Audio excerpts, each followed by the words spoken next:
Khoa bun విషయం కూడా ఇప్పుడు చాలా ట్రెండింగ్‌లో ఉంది. ఆ! కోవా బన్‌లు కల్తీ చేస్తున్నారు. రూ. 10కే కోవా ఎట్లా ఇస్తారనేది కూడా మనకి ఇప్పుడు ట్రోల్ జరుగుతుంది అవును. అదంతా. నిజానికి కూడా రూ. 10కే కోవా ఎట్లా వస్తదని కూడా చాలామంది ప్రశ్నిస్తున్నారు. అన్న ఇగో నేను కూడా రెగ్యులర్ బేగం బజార్ దుల్పేట పోతా అనమాట. సో నేను malai bun, khoa bun so నేను కూడా తింటా అనమాట రెగ్యులర్‌గా. సో మనోళ్ళవి ఉన్నాయి. సో నేను కూడా తింటాం. అక్కడ జస్ట్ కోవా బన్ రూ. 100. నువ్వు మలై బన్ తింటే రూ. 70, రూ. 80, సో రూ. 60 ఇట్లా స్టార్ట్ ఉన్నాయన్నమాట. సో నేను ఆలోచించి అరే అమ్మ మనం ఇంత రేట్ పెట్టి తింటున్నాము. ఇప్పుడు కోవా బన్ రూ. 10కి ఎట్లా అమ్ముతుండని చెప్పేసి నేను ఆలోచించిన అన్న. అక్కడ ఏమైపోయిందంటే మనము ఇప్పుడు ఇక్కడ ఏంటంటే ప్యూర్‌గా అమ్ముతుర్రు. ఏది కోవా అయినా సరే, మలై అయినా సరే, ఏదైనా సరే ప్యూర్‌గా అన్ని ఒరిజినల్ అమ్ముతుర్రు. ఇక్కడ వాడు రూ. 10 ఎందుకు అమ్ముతున్నాడు అనేది ఒకసారి అందరూ ఏం ఆలోచించాలంటే వాడు కోవా ఎట్లా తయారు చేస్తుండో అది ఆలోచించాలి. కోవా ఎట్లా తయారు చేస్తున్నాడు? యాక్చువల్లీ కోవా ఎట్లా తయారు చేస్తారు?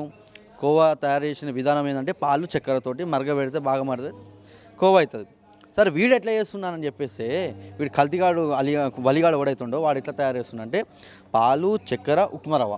అరే ఉప్మా రవ్వ ఎందుకు వచ్చిందిరా ఈ మధ్యలో నీ కోవాకి? అరే అన్న మేము కూడా చేస్తామన్నా, మా ఫ్యామిలీలో చాలామంది చేస్తారు. సో మా మా ఫ్యామిలీలో బిజినెస్ ఉన్నాయి, డైరీ ఫార్మ్స్ ఉన్నాయి. సో మా వాళ్ళు కూడా చేస్తారన్న. ఇట్లాంటి కల్తీ చేసి మేము ఎవరికి ఇట్లా ఫుడ్ తినిపించాలన్నా? మంచిగా ప్యూరిటీగా తినిపించాం, హెల్త్ మంచిగా వాళ్ళకి ఉంచాలా. కస్టమర్ అనేటోడు మనకు దేవుడు నాకు సమానం. అంతేగాని నువ్వు కస్టమర్లకి నాశనం చేసే విధంగా నువ్వేం మనిషిరా భయ్. ఆ కోవాలో వాడికి రవ్వ కలుపుతుండు. మరి కోవా రవ్వ బనన్ పెట్టమను. ఇప్పుడు దాంట్లో కోవా ఉంది, సరే చక్కెర, పాలు, రవ్వ కూడా కోవా రవ్వ బనన్ పెట్టమను. ఎవడో తింటాడా? కోవా రవ్వ బనన్ పెడితే ఎవడు తినడు. కోవా బనన్ పెట్టగానే తింటూరు. సో ఆడేం చేస్తుండు? తింటురు కదా, తినమరిగిరు కదా అని చెప్పేసి వాడు అమ్ముతుండు. సరే రూ. 10 కోవా బన్లకి ఒకవేళ నువ్వు కరెక్ట్ నెల రోజులు తిన్నావు అనుకో అన్న, రెగ్యులర్గా తిన్నావు అనుకో నీ డైజెస్టివ్ సిస్టమ్ ఖరాబ్ అయిపోతుంది. నువ్వు ఇంకా లక్షల హాస్పిటల్ పెట్టినా నువ్వు బతకవు తెలుసా అన్న. ఆ పరిస్థితి ఆ కోవా బన్ తింటున్న తర్వాత అవుతుంది. సో నేను అందరికీ ఒకటే చెప్తున్నా, ఆ కోవా బన్ 2016లో కూడా మీరు ఒకసారి క్రాస్ చెక్ చేసుకోండి అన్న. ఈ కోవా బన్ మాఫియా ఇప్పటిది కాదు, ఒక 15 సంవత్సరాల నుంచే ఈ కోవా బన్ మాఫియా నడుస్తుంది. సో రీసెంట్గా మనం దీన్ని బయటికి తీసుకొచ్చినాం. ఇలా ఒక కుట్రలు ఏందనేది మనం తీసుకొచ్చినాం. 2016లో రూ. 10 అన్న కోవా బను. 2026లో ఎంత? ఇప్పుడు కూడా రూ. 10. పాల రేట్ ఎంత అన్న? 2016లో మీకు తెలుసు ఎంత ఉందో. ఈరోజు ఎంత అయింది? రూ. 80, రూ. 90. అప్పుడు రూ. 45, రూ. 40 ఉండే. మరి ఆ రోజు రూ. 10 అమ్మినంటే ఓకే లెక్క. ఈరోజు రూ. 80, రూ. 90. ఈరోజు కూడా ఎందుకు అమ్ముతున్నా అనేది ఆలోచించాలా. ఈరోజు మనకు పెట్రోల్ రేట్ పెరిగింది అంటే కంపేర్ టు 2016 to 2026. సో ఈ మధ్యలో చూసుకుంటే మనకు అన్ని రేట్లు పెరుగుతున్నాయి. మనం తినే తిండి పెరుగుతుంది, రేట్స్ పెరుగుతున్నాయి. పాలు, చెక్క ఏవైనా సరే రేట్లు పెరుగుతున్నాయా లేవన్నా? వాడు కేవలం రూ. 10 అప్పుడు అమ్మిండు, ఇప్పుడు అమ్మిండు. ఒక్కసారి ఆలోచించారా అన్న? పబ్లిక్ కూడా మానవత్వం చూపెడుతున్నారు. సరే మానవత్వం చూపెట్టారు ఎందుకు? బీజేఎం వేసినందుకే. ఒకవేళ ఆ బీజేఎం కానీ వేయకపోతే అసలు అది ఎవరు పట్టించుకోకపోతుండే కదా. దీనిపైన నాగబాబు కూడా మాట్లాడుతూ రీసెంట్గా రేపైంది ఒక చిన్న 7 ఇయర్స్ బేబీ మీద రేపైంది. పాపం ఆ అమ్మాయికి బీజేఎం పెట్టలేదు కాబట్టి వైరల్ కాలేదన్న. అమ్మాయికి బీజేఎం పెట్టే నాదుడు లేడు. పాపం వాడికి పెట్టిరు, వాడు దుర్మార్గునికి బీజేఎం పెట్టి వాడిని హైలైట్ చేసిరు. అసలైన బీజేఎం మ్యూజిక్ సాడ్ బీజేఎం ఈ అమ్మాయికి పెట్టాలి కదా. మరి ఎంతమందికి తెలిసిందని ఈ రేప్ కేసు? నిన్న చార్మినార్లో నలుగురు ముస్లిమ్స్ కలిసి ఒక చిన్న అమ్మాయిని 15 ఇయర్స్ అమ్మాయిని తినిపించి షాపింగ్ చేయించి అమ్మాయికి ఇట్లా మాటలలో పెట్టి ట్రాప్ చేసి ఆ అమ్మాయి స్కూల్కి వెళ్తుందని చెప్పేసి రాత్రి వరకు రాకపోతే పేరెంట్స్ పోలీస్ కంప్లైంట్ పెడితే ఆ అమ్మాయికి రేప్ గురైందన్న. అంటే నలుగురు కలిసి గ్యాంగ్ రేప్ చేసిరు. సో నిన్నటికి వార్త వచ్చిందన్న, మీకు పంపిస్తాను. సో దీని మీద మాట్లాడే నాదుడు లేడు. కేవలం బీజేఎం పెట్టగానే వానికి మానవత్వం గుర్తొచ్చింది వీళ్ళందరికీ. ఇదే మానవత్వము వీళ్ళకి కోవా బన్ దగ్గర మానవత్వం గుర్తొస్తుంది. మరి వందే మాత్రం పాడేటప్పుడు వీళ్ళకి మతం ఎందుకు అడ్డొస్తుంది? సో ఇక్కడ మానవత్వం గుర్తొస్తుంది అన్న కోవా బన్ దగ్గర. మరి వందే మాత్రం పాడేటప్పుడు మతం ఎందుకు వీళ్ళకి అడ్డొస్తుందన్న? వందే మాత్రం తోటి మనం స్వాతంత్రం తెచ్చుకున్నామన్నా. స్వాతంత్ర వీరులు ఈరోజు వాళ్ళ ప్రాణత్యాగాలు చేస్తే వందే మాత్రం అని చెప్పేసి మనకు స్వాతంత్రం తెచ్చిన ఆ యొక్క స్లోగన్ తోటి ఆ యొక్క పాట వాడనంటున్నారు అన్న వీళ్ళు. ఇది ఆలోచించాలా. వీళ్ళకి ఇక్కడ కేవలం మనోళ్ళకే మానవత్వం. అరే వానికి లేని మానవత్వం మనకెందుకు రా భయ్? హిందువుల అమ్మాయిల మీద లవ్ జాత్ పేరు మీద దాడులు జరుగుతున్నాయి, హిందూ గుళ్ళ మీద దాడులు జరుగుతున్నాయి అన్న. ఇక్కడ చూసుకుంటే చాలామంది ఆంధ్ర వాళ్ళు స్పందించారన్న. ఏమని? మానవత్వం చాటారు. సరే మంచిదే, వాడు మానవత్వం మన ధర్మంలో ఉంది మానవత్వం అనేది. సో దానికి నేను యాక్సెప్ట్ చేస్తాం. మరి మన గుడిల మీద మొన్న సఫీల్ గూడలా వాడు బాత్రూమ్ పెరిగిన అమ్మవారి ముంగల. మరి దీని గురించి ఏ ఒక్క ఆంధ్రాకు సంబంధించిన ఇన్స్టాగ్రామ్ ఇన్ఫ్లుయెన్సర్స్ యూట్యూబర్స్ కానీ సోకాల్ ఎవరైతే ఉన్నారో వాళ్ళు ఎందుకు స్పందించలేరు? సరే మాకు బాధ ఏమవుతుందంటే ఆంధ్ర తెలంగాణ మన అందరం అన్నతమ్ములమే. నేను మళ్ళీ చెప్తున్నా, మనం అందరం అన్నతమ్ములమే కదా. ఆంధ్రాలో జగన్ పరిపాలన ఉన్నప్పుడు అక్కడ గుళ్ళ మీద దాడులు జరిగినాయి, మన హిందువుల మీద దాడులు జరిగినాయి, అంతర్వేది రథం కాల్చారు, రాముని తలకాయ లేకుండా వేసి చెప్పుకుంటూ పోతే చాలా ఉన్నాయి. ఇక్కడ హిందువులు వాయిస్ రైజ్ చేసిన తెలంగాణ నుంచి అరే మన అన్నాదమ్ముల మీద అటాక్స్ అవుతున్నాయి, అక్కడ మన దేవుల మీద అటాక్స్ అవుతున్నాయని మనం అందరం స్పందించాం తెలంగాణ నుంచి. మరి ఇక్కడ తెలంగాణలో నేను అందరికీ చెప్పట్లేదు, సోకాల్డ్ ఎవరైతే ఈ మానవత్వం చూపెట్టారో దీంట్లో వాళ్ళకి నేను చెప్తున్నాను. ఎందుకంటే ఆంధ్రలో కూడా మన అన్నదమ్ములు కొంతమంది హిందువులు ఆలోచించు ఉన్నలే హిందుత్వం గురించి, మన సనాతన ధర్మం గురించి. సోకాల్డ్ 90% ఎవరైతే ఇక్కడ మానవత్వం చూపెట్టి ఆ రోజు ఇక్కడ మన గుళ్ళ మీద ఇప్పుడు కూడా అటాక్స్ అవుతుంటే నా కొడుకు ఇక్కడ వాళ్ళ గురించి నేను చెప్తున్నా. అరే మీకు ఇక్కడ ఎందుకు స్పందించట్లేదు భయ్? అక్కడ అయినప్పుడు మేము అందరం స్పందించినాం. సరే అక్కడైనా ఇక్కడైనా బాధనే, సరేనా? మత మార్పిడి జరుగుతుంది మీ ఆంధ్రప్రదేశ్లో, మత మార్పులు జరుగుతున్నాయి, ఇప్పుడు కూడా జరుగుతున్నాయి. నేను చెప్తున్నా కదా, ఇప్పుడు కూడా జరుగుతున్నాయి మత మార్పిళ్ళు. దాని మీద స్పందించండి రా భయ్, దాని మీద కంటెంట్ వీడియోలు చేయండి. అంతేగాని కోవన్ మీద సైకిల్ పెట్టి అరే ఎవడైనా కంటెంట్ వీడియోలు తీస్తాడు రా, ధర్మంకి పనికి వచ్చే, దేశానికి పనికి వచ్చే కంటెంట్ వీడియోలు తీయండి. మత మార్పులు ఎంత అయిందన్న ఇప్పుడు వాడు చెప్తుండు. ఒకడు తూర్పు గోదావరి జిల్లా మాదే, క్రిస్టియన్ జిల్లా అజయ్ బాబు గారు చెప్తుండు, ఈస్ట్ గోదావరి మాదే, పశ్చిమ గోదావరి మాదే, అనంతపురం. అది చెప్తుంటే మీకు చెవులాలో ఏమైందిరా? ఏమైనా పెట్టుకురా చెవులాలా, కళ్ళలో ఏమైనా పెట్టుకురా? దాని గురించి మాట్లాడండి. అన్ని జిల్లాలు మావంటుండు, వాడు క్రిస్టియన్స్ అయిపోయినాయి, మేము ఇక్కడ మెజారిటీ అవ్వబోతున్నాం అంటుండు. దాని మీద కంటెంట్ వీడియోలు చేయండి దమ్ముంటాయి. అంతేగాని ఈ కోవన్ ఆఫ్టర్ 10 రూపీస్ కోవన్ వచ్చేది లేదు, పోయేది లేదు. సో వాళ్ళు చాలా క్లారిటీ ఉన్నారు. ఇంకోటి నాగబాబు స్పందించిండు, మరి నాగబాబు మత మార్పుల మీద స్పందించాడు. అసలు ఈ నాగబాబు జనసేన పార్టీలో ఒక దరిద్రుడనే నేను చెప్తా. ఆ పవన్ కళ్యాణ్ గారికి ఆయన దేవుడైన పాపం, ఆయనకి దరిద్రుడు అయినా నేను కుళ్ళే చెప్తున్నా, ఎందుకంటే బాధతో చెప్తున్నా. ఇక్కడ గుళ్ళ మీద, ఇక్కడ తెలంగాణలో ఉంటాడు, హైదరాబాద్లో చుట్టుపక్కల గుళ్ళ మీద అయితే ఏ రోజు స్పందించలేం. హిందూ ఆడబిడ్డల మీద దాడులు జరిగితే ఏ రోజు స్పందించలేం. అదే ఆంధ్రలో గుళ్ళ మీద దాడులు చేస్తే ఏ రోజు స్పందించలే. ఇక కోవన్ అనగానే పోయి ఆయన కోవన్ తింటుండు. మరి మీ పిల్లలకి తినిపి, మీ మనవర్లు ఎవరైతున్నా వాళ్ళకి తినిపి ఫస్ట్. నువ్వు పోయి తినుడు కాదు. ఈయన తినుడు కూడా ఎట్లా తిన్నాడు తెలుసా అన్న? వాడు వలియానికి మాస్క్ సెటప్ చేసిర్రు, గ్లౌజులు సెటప్ చేసిర్రు. మరి మాకు కూడా అట్లా అమ్మితే మేము కూడా తింటాం రా భయ్. వాడు మురికి బట్టలు వేసుకొని వాడు ఏంటి 10 రోజుల్లో వాడిని 50,000 కూడా ఇచ్చినట్టు, ఆర్థిక సాయం కూడా చేసినాడు. హిందువులే సాయం చేసిర్రు దానికి మొత్తం. మరి ఏ ఒక్క ముస్లిం సంస్థ వాళ్ళు సాయం చేయలేదు. హిందువులే ఎగవాడు వాళ్ళు ఎందుకు ఇవ్వలేరు? अरे ये हिंदुल पिक्चर रहा भाई, उन लोग अपने पास आते रहे भाई, हम लोग उन लोग आते अपने पास पैसे देते उन हवले अपन को नहीं मान ఏదైతే హ్యూమానిటీ మనకు లేదు. ఆ కొడుకులేక ఉంది, ఆ కొడుకులే బకరా అవుతారు లాస్ట్కి అన్నారు. లాస్ట్కి బకరా అయింది ఒకడు మనమే కదా. వాడు అందరి దగ్గర డబ్బులు తీసుకుండు. ఈరోజు కూడా ఇంకో వార్త వస్తుందన్న, ఎవడో చచ్చిపోయినంట. ఏంది కోవన్ లాస్ వచ్చి చచ్చిపోయినంట వాడి బిజినెస్. కోవన్ పెట్టుబడి ఎంత ఉంటుందన్న? 5,000 10,000. వాడంట అప్పులు కుప్పలయ్యి చచ్చిపోయినట్ట. వాన అప్పులు కుప్పలయ్యి చచ్చిపోతే ఈ బిగ్ టీ కూడా వేస్తుండే ఏమని, ఈ కోవన్ విషయంలో వాడు చచ్చిపోయినట్ట, లాస్ వచ్చేసి ఈ యొక్క కాంట్రవర్సీకి. అసలు ఎంత నడుస్తుందన్న బిజినెస్ అది? వాళ్ళు చేసేదే కల్తీ. సో దానికంటే వాడిని అప్పులు కట్టుకోవాలి. ఈ 10 రోజుల నుంచి నడుస్తుంది. 10 రోజులు అంతా లాస్ అయిపోయినాడు. అంతే పెట్టుబడి ఉంటుంది, లక్షల కోట్లు ఉంటుందా? ఏం పెట్టుబడి ఉంటుందన్న? బన్నులు 10 రోజులు ఉంటాయి కదా రా ఎక్స్పైర్. మీరు అంటారు కదా 10 రోజులు ఉంటుంది కోవా అని. ఇంకా లాస్ ఏముంది? 10 రోజులైనా కూడా అమ్మొచ్చు. ఇవన్నీ నెరేటివ్, ఫేక్ నెరేటివ్ స్ప్రెడ్ చేస్తారు. తస్మాత్ జాగ్రత్త. హిందువులందరికీ చెప్తున్నా, ప్రజలందరికీ చెప్తున్నా, ఫేక్ నెరేటివ్ స్ప్రెడ్ చేస్తారు. బేసిక్ నాలెడ్జ్ ఉన్నాడు ఆలోచిస్తాడని ఇవన్నీ. సో మీ మీడియా ద్వారా నేను తెలియజేస్తున్నా, మెచ్యూరిటీతో ఆలోచించండి. మన హిందువుల మీద, మన దేశం మీద ఈ యొక్క సోకాల్ ఫేక్ జర్నలిస్టులు కానీ వీళ్ళందరూ విషయం చిమ్మే ప్రయత్నం చేస్తారు. ఇంకా వాడు ఏమంటుండు, కల్లోజీ శ్రీనివాస్ గారు కల్తీ కాదు ఒరిజినల్ కల్తీ అంటుండు. వాడే అంటుండు ఇది కల్తీ కాదు, మేము ఒరిజినల్ కల్తీ అని వానికి సిగ్గుశరం లేదన్న. కుల్లే చెప్తున్నా. ఎందుకు చెప్తున్నా తెలుసా? వాడు అంటుండు హలాలు 70% గొంతు పోయాలంట, అప్పుడు అంట అది రక్తం బయట చెడ్డ. వానికి ఇంత నాలెడ్జ్ లేదు. పక్క నుంచి ఆడు పృథ్వీరాజ్ యాదవ్ అంటాడు. సైంటిఫిక్గా చెప్పు, సైంటిఫిక్గా కాదురా రే, నేను చెప్తానండి సైంటిఫిక్గా అంటే ఏందని చెప్తా. అసలు హలాల్ అనేది ఒక సంస్థ. ఆ హలాల్ సంస్థ ద్వారా టెర్రర్ ఆర్గనైజేషన్స్కి ఫండింగ్ వెళ్తుంది. ఈ లవ్ జాత్ చేసేటోళ్ళకి, మస్జిద్లకి, వీళ్ళకి ఫండింగ్స్ వెళ్తాయి. ఒక అమ్మాయికి, ఈ బీసీ క్యాష్ అమ్మాయికి 4,50,000, బ్రాహ్మణ అమ్మాయిలకి 7 లక్షలు. ఈ ఫండింగ్ ఎక్కడి నుంచి?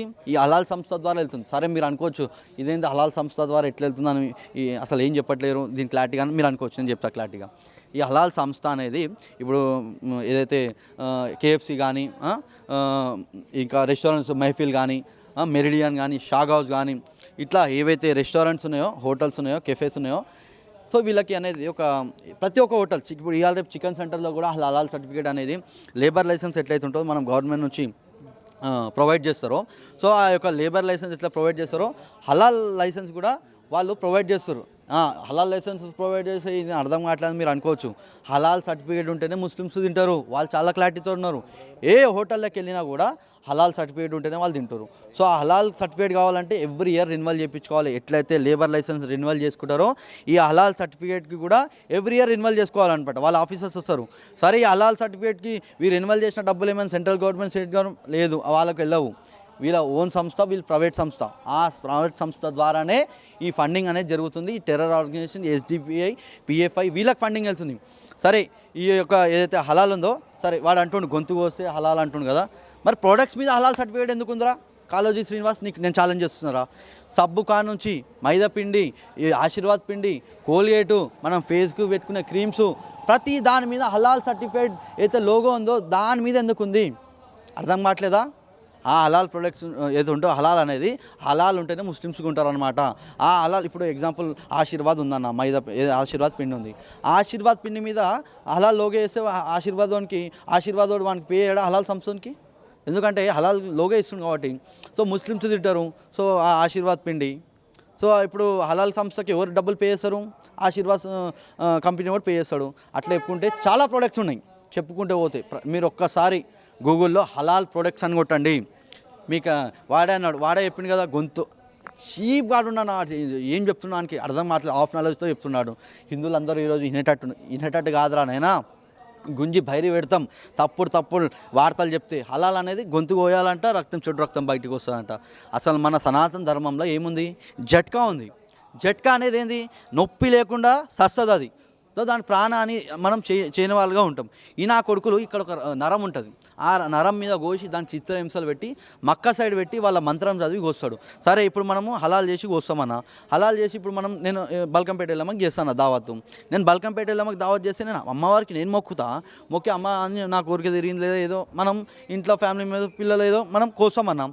కోసిన తర్వాత మధ్యలో తురుకోడు వచ్చి హలాల్ కోస్తే ఎవరికి ఎక్కుతుంది? అది ఎవరికి ఎక్కుతుంది? ఫస్ట్ వాడు మక్క సైడ్ తలకాయ పెట్టి కోస్తాడు వాళ్ళ మంత్రం చదివి, వాన్ దేవునికి ఎక్కుతుంది కదా. ఇప్పుడు నీ మన అమ్మ ఎల్లమ్మ తల్లికి కానీ మనం ఎంగిలైపోతుంది కదా. ఈ బేసిక్ నాలెడ్జ్ లేకుండా వాడు తప్పుడు వార్తలు, తప్పుడు ఏదైతే న్యూస్ ఇస్తుండో వానికి నేను ఒకటే చెప్పాలనుకుంటున్నా, తప్పుడు వార్తలు నువ్వు చెప్పకరా. హిందువులకి ఇన్నటోడు ఎవ్వడు లేడు, కౌంటర్కి రీకౌంటర్ ఇస్తాము, దెబ్బకు దెబ్బ తీస్తాం. బిడ్డ అర్థమవుతుందా? ఇప్పటి నుంచి మేము కూడా కౌంటర్లు ఇస్తాం.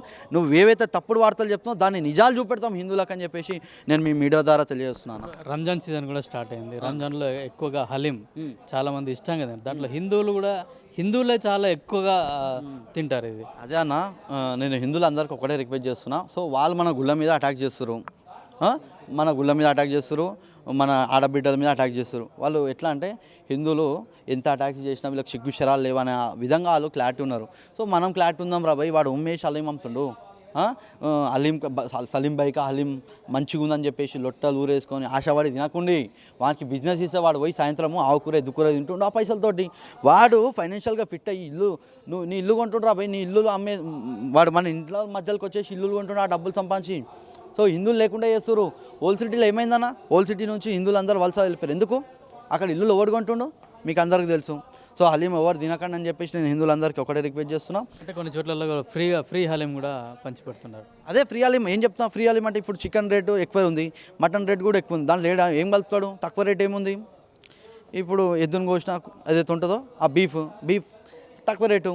సో హిందువులకు కలిపి తినిపించేద్దాము. ఈ విధంగా కుట్రలు జరుగుతున్నాయి. తస్మాత్ జాగ్రత్త. తక్కువ రేటు ఉన్న ఆశపడి తినకండి. వాడు చిన్న లేగదూడలు లేతగా ఉంటుంది మాంసం. సో ఎట్లా అంటే సేమ్ మేకలకు ఉంటుంది. దాన్ని తింటే ఏమవుతుందంటే సేమ్ మీకు ఏర్పడదు అనమాట. చిన్న లేగదూడలు ఉంటాయి కదా, ఆవువి ఎద్దువి చిన్న ఫీమేల్ మేల్గా ఉంటాయి కదా చిన్నవి, అవి లేతగా ఉంటాయి. సో అది మటన్ లాగానే అనిపించి తింటూరు పిచ్చోళ్ళు మన హిందువులు. ఈరోజు భాగ్యనగర్లో మన హైదరాబాద్లో ఏవైతే పెద్ద రెస్టారెంట్స్ ఉన్నాయో వీళ్ళకి సంబంధించినవి, అరే మటన్ అని చెప్పేసి మనకు అవే తినిపిస్తారు అయ్యా.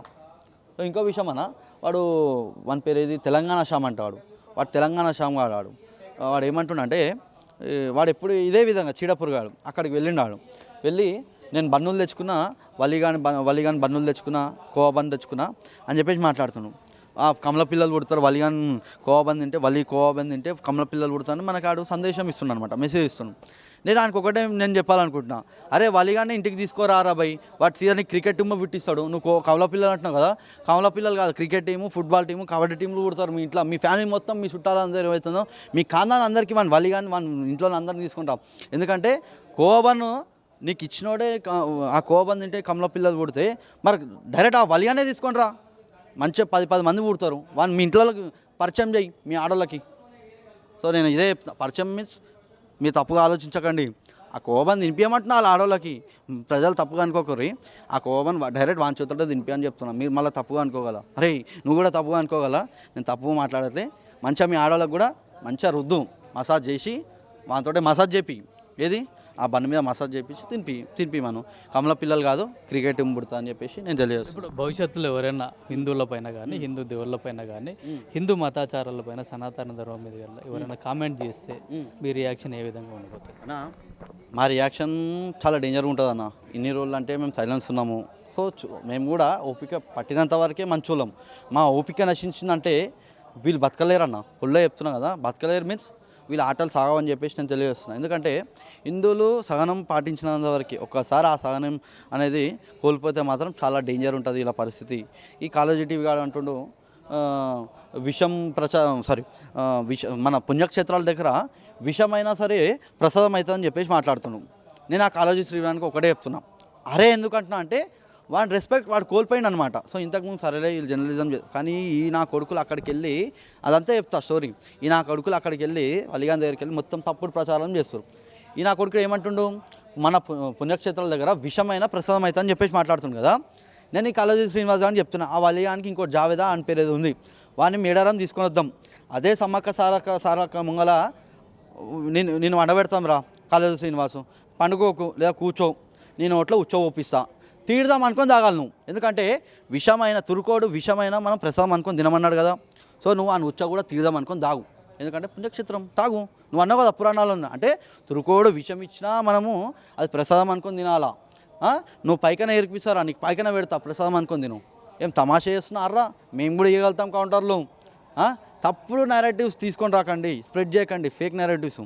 సో ఇక ఆడు పక్కనోడు అంటుండు సైంటిఫిక్గా అసలు నాకైతే వాడిని చూస్తేనే, వాడు ఇంతకుముందు రెస్పెక్ట్ ఉంటుండే, ఈ తుక్కుడే గ్యాంగ్ తోటి ఎప్పుడైతే గోబ్యాక్ మ్యారవిడిలో వాడు వచ్చి జాయిన్ అయ్యిండో, ఈడంతా దరిద్రుడు ఎవ్వరు లేడని చెప్పేసి కంచాయిలో వీరపుత్రులు వీళ్ళంతా సోకాలు ఎవరైతే లెఫ్ట్ వింగో వాళ్ళంతా ఏమని మాట్లాడతారు, ఈ కొడుకులకి రెస్పెక్ట్ లేదేం లేదు.